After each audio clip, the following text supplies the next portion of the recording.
Hi, my name is Jake Leible. I'm 17 years old, and this is the Geography 202 CCA2 class assignment. So what I really wanted to talk about, well, what the class assignment was about for me was when I moved to Italy. I was 9 years old. I'm a military child, so I'd moved around a lot during my life. And so one of the biggest moves that I had while during my time as a military child was from Kansas City. I moved all the way over to Vicenza, Italy. Now, Vicenza, Italy is roughly an hour away from Venice. It's about an hour and a half to the Alps. So huge culture shock. I was 9 years old. Didn't really know anything else other than the United States, America in itself. And moving into Italy, that's when it was like it actually set in. We get in there late at night. I don't really see anything. We get in a hotel, and that's where my journey kind of begins.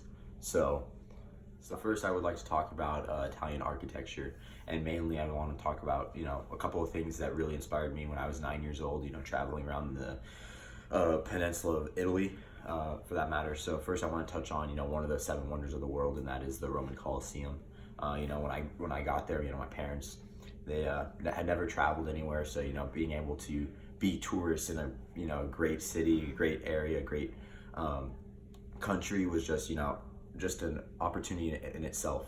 So really when I walk and I see this massive Colosseum, it was just crazy to know that once that Colosseum was built, they had the 100 days of gladiator fights, and so every day it was gladiators fighting to the death, and some weren't fighting to the death because some were saved for that matter. But just standing there in that presence, it was just breathtaking, because that so many people were there before you, and it's just massive. And being able to see how the Romans were able to build something that was so magnificent and it's still up today is just breathtaking.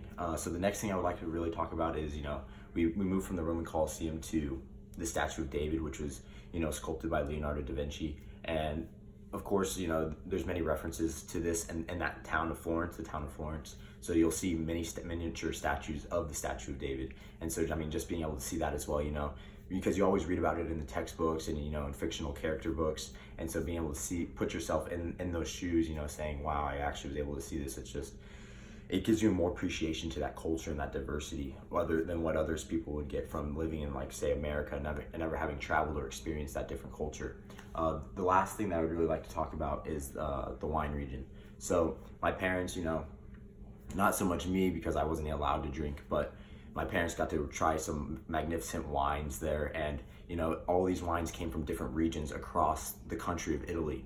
So we'd go to a certain region, and they were known for a different type of grape, and that was all based off of geography, the soil that was there, how fertile it was, and they really got into the science of it, and they described it to us. And then what was really interesting was they would then show us the barrels and then the wood that they would have to use to be able to marinate the grape liquor, because it doesn't just start to create the wine. So that was another really interesting aspect that I didn't know, and now growing up, I have all this information that I can pass down. Now I'd like to discuss Italian customs and courtesies, and what I mean by that is there's two main things I want to touch on, and that is riposo. So riposo is just the Spanish form of a siesta, and that's when people during the workday, they'll go home and they'll take about a 3-hour lunch break, and they'll go sleep, and then they'll come back. And this was a much different from the American culture, where it's 24/7 nonstop. And so definitely a culture shock to me coming into there, because it's just relaxing, and you can really take time for yourself. And this kind of rolls over to my next topic, and my next topic is the family meals. And what I mean by that is, they really structure around the family in that family setting.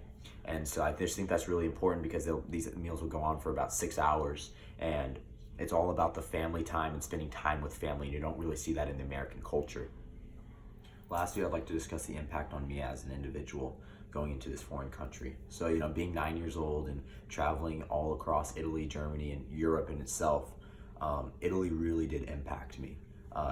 Being able to travel to all those things that I've mentioned and above, just really gives me, I feel like, an upper hand, a more diverse and global perspective than what the average person my age now, being 17, and people in their 40s or even 30s, because they have not traveled or experienced these different cultures in that natural habitat.